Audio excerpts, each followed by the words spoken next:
നമസ്കാരം. അപ്പോൾ ഇന്നത്തെ വീഡിയോ നമ്മൾ ഒരു 4-5 ദിവസം കൊണ്ട് നമ്മൾ സ്ട്രെച്ച് ചെയ്യാൻ പോവാണ്. ഫ്രണ്ടിലെ സൈഡ് സ്ട്രെച്ചാണ് നമ്മളിന്ന് ചെയ്യുന്നത്. ഒരു 4-5 എക്സസൈസ്, സിമ്പിൾ എക്സസൈസ്, നിങ്ങൾക്ക് ഫ്ലെക്സിബിലിറ്റി ഉള്ള ആൾക്കാർക്ക് അത് സ്ട്രെച്ച് ചെയ്ത് നിലനിർത്തി കൊണ്ടുപോകാം. അപ്പോൾ അതാണ് നമ്മളിവിടെ ചെയ്യാൻ പോകുന്നത്. വീഡിയോയിലേക്ക് പോകാം. വീഡിയോ ഇഷ്ടപ്പെട്ട് കഴിഞ്ഞാൽ മറക്കാതെ സപ്പോർട്ട് ചെയ്യുക ചാനൽ. Thank you.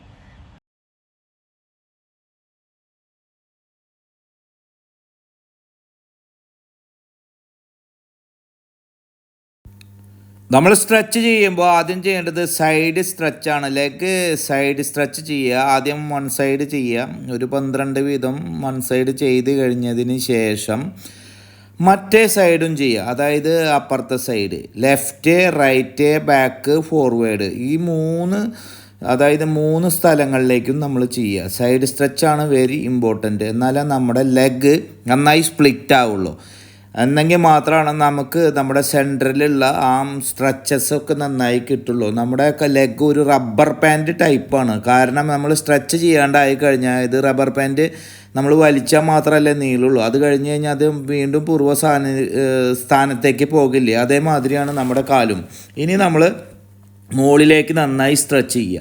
മുകളിലേക്ക് നമ്മൾ സ്ട്രെച്ച് ചെയ്യുമ്പോൾ നമ്മുടെ വെയിനുകളെല്ലാം ലൂസാവും. നമ്മുടെ ലോവർ ബാക്കിൻ്റെ മസിലുകളും ലൂസാവും. വെരി ഇമ്പോർട്ടൻറ്റ്, നമ്മുടെ ലോവർ ബാക്ക് മസിൽ എപ്പോഴും നമ്മൾ ലൂസാക്കിയിട്ട് ലോവർ ബാക്ക് മസിലിന് നല്ല പവറും സ്ട്രെങ്ത്തും നട്ടെല്ല് നല്ല ഫ്ലെക്സിബിലിറ്റി ഉണ്ടെങ്കിൽ മാത്രമേ നമുക്ക് സ്ട്രെച്ചസ് ഉണ്ടാവുള്ളൂ. അല്ലെങ്കിൽ നമ്മൾ ഫ്യൂച്ചറിൽ നമുക്ക് ബാക്ക് പെയിനും നമ്മുടെ നെക്ക് പെയിനൊക്കെ വരും. ഇനി നമ്മൾ ഫോർവേഡ് സ്ട്രെച്ചിങ്, ലെഗ് റൈസസ് ചെയ്യുക. അതായത് ലെഗ് റൈസസ് വെരി ഇമ്പോർട്ടൻ്റ് ആണ്. ഫോർവേഡ് ലെഗ് റൈസസ് നമ്മൾ ഒരു 10-12 ചെയ്താൽ മതി. ഞാൻ ഇതിലൊരു 6 ചെയ്തിട്ടുള്ളൂ. കാരണം എന്താ വെച്ചാൽ വീഡിയോ ഒരുപാട് ലെങ്ത് ആവണ കാരണമാണ് ഞാൻ 6 ചെയ്തത്. അപ്പോൾ 2 കാലും മാറിയിട്ട് നമ്മളൊരു 6x6 അല്ലെങ്കിൽ 12x12 ചെയ്യുക. ഒരു 3 സെറ്റായിട്ട് എല്ലാ ദിവസവും നമ്മൾ ഈ സ്ട്രെച്ചസ് ചെയ്ത് കഴിഞ്ഞാൽ മാത്രമാണ് നമ്മുടെ കാലിൻ്റെ ലൂസ് എപ്പോഴും നിലനിർത്തുള്ളൂ. പിന്നെ നമ്മൾ എത്ര സ്പ്ലിറ്റ് ആയി കഴിഞ്ഞാലും, ഇത് നമ്മൾ ചെയ്യാണ്ടായി കഴിഞ്ഞാലും, ഇത് വീണ്ടും നമ്മൾ തിരിച്ച് അതേപോലെ തന്നെ പഴയ തന്നെ പോകും. ഞാൻ പറഞ്ഞ പോലെ തന്നെ ഒരു റബ്ബർ പാൻറ്റ് നിങ്ങൾ വലിക്കുമ്പോൾ നീളുന്നു, അത് നമ്മൾ വിടുമ്പോൾ അതേ പൂർവ്വസ്ഥാനത്തേക്ക് തന്നെ പോകും. ഇതേപോലെ തന്നെയാണ് സ്ട്രെച്ച്. എത്ര വലിയ സ്പ്ലിറ്റ് ആയാലും, കളരി, കരാട്ടെ എത്ര വല്ല ചെയ്താലും 1-2 മാസം നമുക്ക് ചെയ്യാണ്ടായി കഴിഞ്ഞാൽ അത് നമുക്ക് പൂർവ്വസ്ഥാനത്തേക്ക് പോകും. ഇനി നമ്മൾ ഫോർവേഡ് സ്ട്രെച്ചാണ് ഇമ്പോർട്ടൻ്റ്. അതായത് lower back stretch very important ആണ്. ലോവർ ബാക്ക് സ്ട്രെച്ച് നമ്മൾ ഫോർവേഡ് ചെയ്തിട്ട് നമ്മുടെ ഹെഡ് ഫുൾ ഡൗൺ ചെയ്ത് ലെഗ് നമുക്ക് ഒരേ പൊസിഷനിൽ നിർത്തിയിട്ട് നമുക്ക് ബാലൻസ് ചെയ്യുക. അപ്പോൾ നമ്മുടെ ഇത് ഫോർവേഡ് സ്ട്രെച്ചസ്, സൈഡ് സ്ട്രെച്ചസ് ഒക്കെ വെരി ഇമ്പോർട്ടൻ്റ് ആണ്. സൈഡ് സ്ട്രെച്ചസ് നമ്മൾ ഫുള്ളായിട്ട് ചെയ്യുമ്പോൾ നമ്മൾ ലഞ്ചസ് ടൈപ്പ് നമ്മൾ ചെയ്യുക. ഫോർവേഡ് സ്റ്റാൻസിലിരിക്കുക, നീൻ്റെ മുട്ട് താഴത്തേക്ക് കൊണ്ടുവന്നിട്ട് റൈസ് ചെയ്യുക. ഇതൊക്കെയാണ് നമ്മൾ ചെയ്യുന്നത്. അടുത്തത് കിബ സ്റ്റാൻസിൽ, ഹോൾ സ്റ്റാൻസിൽ, സുമോ സ്ക്വാട്ടിലിരിക്കുക, സൈഡ് സിറ്റപ്പിൽ ഇരിക്കുക. ഈ സൈഡ് സിറ്റപ്പിൽ ഇരുന്നിട്ട് നമ്മുടെ ബാക്ക് ഭാഗം ടച്ച് ചെയ്യാനായിട്ട് നോക്കുക. 2 സൈഡിലേക്കും പിടിച്ചിട്ട് നല്ല ഫ്ലെക്സിബിലിറ്റി ആയിട്ട് നമുക്ക് മുട്ടുവേദന, നമ്മുടെ ബാക്ക് പെയിനുകൾ, അങ്ങനെയുള്ള എല്ലാ സാധനങ്ങളും ഈ സ്ട്രെച്ചസിൽ പോവും. അപ്പോൾ ഈ സ്ട്രെച്ചസ് നമ്മൾ എല്ലാ ദിവസവും മോർണിംഗ് ചെയ്യണം. അതിന് ഫോർവേഡ് സ്ട്രെച്ച് ചെയ്തിട്ട് നമ്മുടെ ഫുൾ ലോവർ ബാക്ക് ഹെഡ് താഴെ മുട്ടിക്കുക. ഇത് ഒരു 2 സെക്കൻഡോ അല്ലെങ്കിൽ ഒരു 1 സെക്കൻഡൊക്കെ ചെയ്യുക ആദ്യം. എന്നിട്ട് സ്പ്ലിറ്റ് ചെയ്തിട്ട് ഇരിക്കുക. കാല് എത്ര സ്പ്ലിറ്റ് ചെയ്തില്ലെങ്കിലും കുഴപ്പമില്ല.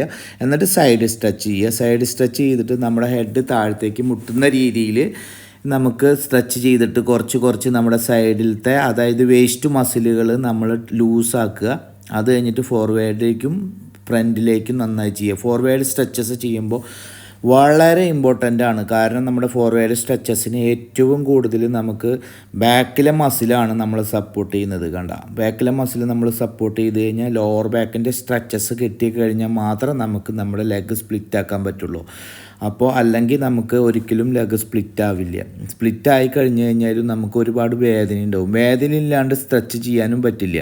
അപ്പോൾ കുറച്ച് വേദനയൊക്കെ സഹിക്കേണ്ടി വരും. അപ്പോൾ നമ്മുടെ ഫോർവേഡ് സ്ട്രെച്ചസ് കഴിഞ്ഞ വശം നമ്മൾ 2 സൈഡ് സ്ട്രെച്ച് ചെയ്യുക, പിന്നെ ഫോർവേഡ് സ്ട്രെച്ചസ് ചെയ്യുക, പിന്നെ ലെഗ് എൽബോ ടൈപ്പിൽ കുത്തിയിട്ടിരിക്കാൻ നോക്കുക. 2 സൈഡിലും എൽബോ ടൈപ്പ് കുത്തിയിട്ടിരുന്ന് നമ്മുടെ ലെഗ് ഫോർവേഡ് ചെയ്യുക, പിന്നെ ഹാൻഡ് ഫോർവേഡ് ചെയ്യുക. ഫ്രണ്ടിലേക്ക് ഇങ്ങനെ ഫോർവേഡ് ചെയ്യുക. പിന്നെ ബോഡി ടച്ച് ചെയ്യാൻ നോക്കുക, റൈസ് ചെയ്യുക. അങ്ങനെ 1 2 3 4 5 6 7 8 9 10 ഇങ്ങനെ ചെയ്യാം. ഇങ്ങനെ റേസ് ചെയ്യുക. നമ്മുടെ ചെസ്റ്റ് ഭാഗം അടിയിലേക്ക് കൊണ്ടുവരാൻ നിൽക്കുക. കുടവയറൊക്കെ ഉള്ളവർക്ക് ഭയങ്കര പാടാണ് ഈ ഫോർവേഡ് സ്ട്രെച്ച് ചെയ്യാനായിട്ട്. അതായത് ലോവർ ബാക്കിൻ്റെ ഫ്ലെക്സിബിലിറ്റി കുറഞ്ഞു പോകുന്നത് നമ്മുടെ കുടവയറാണ്. അപ്പോൾ കുടവയർ ഇല്ലാണ്ട് നമുക്ക് നോക്കുക. കുടവയർ ഒരു മീഡിയത്തിൽ എല്ലാവർക്കും ഉണ്ടാവും, പക്ഷെ എന്നാലും അത് മെയിൻറ്റെയിൻ ചെയ്ത് നടക്കുക. അതിൻ്റെ ഫുഡൊക്കെ കൺട്രോൾ ചെയ്യുക. എന്നാലൊക്കെയാണ് സ്ട്രെച്ചസ് നമുക്ക് നിലനിർത്തി കൊണ്ടുപോകാൻ പറ്റുള്ളൂ മാർഷൽ ആർട്സ് പഠിക്കുന്ന ആൾക്കാർക്ക്. അപ്പോൾ നമുക്ക് കുടവയർ വെരി ഇമ്പോർട്ടൻ്റ് ആണ്. കുടവയർ നമുക്ക് കൂടുതലാവാൻ പാടില്ല. അപ്പോൾ താഴെ നമ്മൾ നിന്നിട്ട് നമ്മൾ ഫുള്ളായിട്ട് 2 കാലിൻ്റെ സൈഡിലേക്കും ഹാൻഡ് ക്യാച്ച് ചെയ്തിട്ട് ഫുള്ള് നമ്മുടെ ചെസ്റ്റ് ടച്ച് ചെയ്ത് റൈസിങ് ചെയ്യുക.